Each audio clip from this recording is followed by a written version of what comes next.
Quand je me réveille le matin, parce que je suis convaincu de l'importance de l'arbre. S'il n'y a pas d'arbre, il n'y a pas de vie.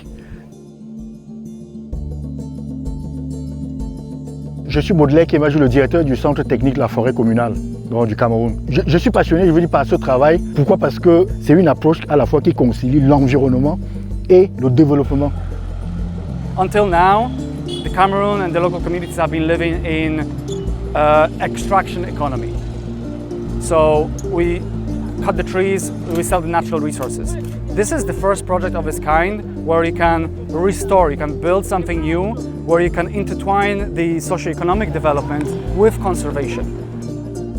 Bitom a connu un certain nombre de chocs, donc notamment l'exploitation forestière abusive et a constaté notamment l'exploitation illégale de l'activité aurifère. Ici, la Bétarège, actuellement, ce n'est que le travail de l'or. J'ai fait le champ de maïs, le champ des manions, le champ des arachides. Mais pour trouver les jeunes qui vont aller travailler dans ton champ, c'est difficile. Ce n'est que l'or qui bat les records ici à Bétarège chez nous. Pendant que je travaillais, je voyais tous les jours les bois qui sortaient, les camions de bois qui sortent tout le temps. Et je vois toujours que les populations sont pauvres. J'ai discuté un jour avec un maire, mais comment se fait-il que les bois sortent de ta forêt? Est-ce que tu es au courant? Le maire dit non, je ne suis pas au courant, c'est Yaoundé qui décide. On ne sait même pas qui rentre dans la forêt. J'ai dit ok, j'ai dit il y a dans la loi forestière, il y a un article qui dit que les communes peuvent créer des forêts communales. Donc moi je vais vous aider à créer. Voilà comment j'ai accompagné la création de l'Association des communes forestières du Cameroun en 2005.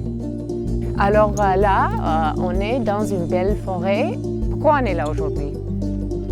Je pense que vous êtes là pour voir l'une des toutes premières forêts communales du Cameroun, qui est la forêt communale de Dimako, qui a eu le tout premier plan d'aménagement d'une forêt au Cameroun.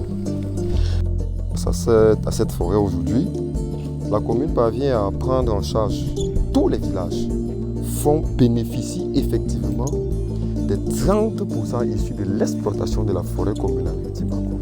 Parce qu'il ne faut pas seulement se baser sur l'exploitation du bois. Le bois, ça va finir. Donc on peut carrément créer une zone agroforestière en Ndélélé où la terre est bonne là-bas pour le cacao. On va mettre le cacao et certains arbres fruitiers, voire des arbres exploitables, comme le moabi par exemple. Et plus le moabi monte et crée de l'ombrage, plus le cacao se sentira bien et va produire encore plus.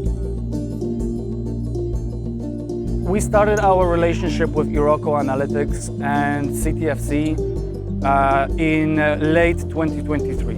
In 2025, we entered into a deep design phase of the project. So we looked at the drivers of deforestation, the future of the communal forest to design a theory of change. From there, we developed the benefit sharing mechanisms.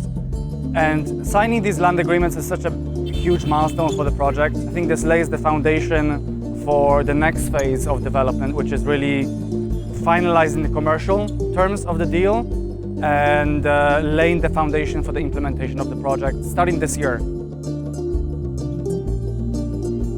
À travers des images satellitaires, vous allez constater qu'il y a progression des forêts. Donc, alors qu'autour, il y a diminution du couvert forestier. Maintenant, des forêts communales, il y a plutôt augmentation du couvert forestier. Et quand on discute même avec des communautés, quand ils viennent dans des forêts communales, c'est pour prélever les plantes médicinales. C'est pour prélever des produits forestiers non ligneux. Ça veut donc dire que si on les coupe, ils n'auront plus rien. La culture de cacao est tellement importante dans la mesure où c'est pour la génération présente et future. Tandis que le maïs et les autres, c'est pour une courte durée. Nous sommes très d'accord et fiers même. Vous savez que l'activité là, ça va aller jusqu'à 40 ans. Et peut-être dans les 40 ans, nous ne serons plus en vie, mais nos enfants vont profiter.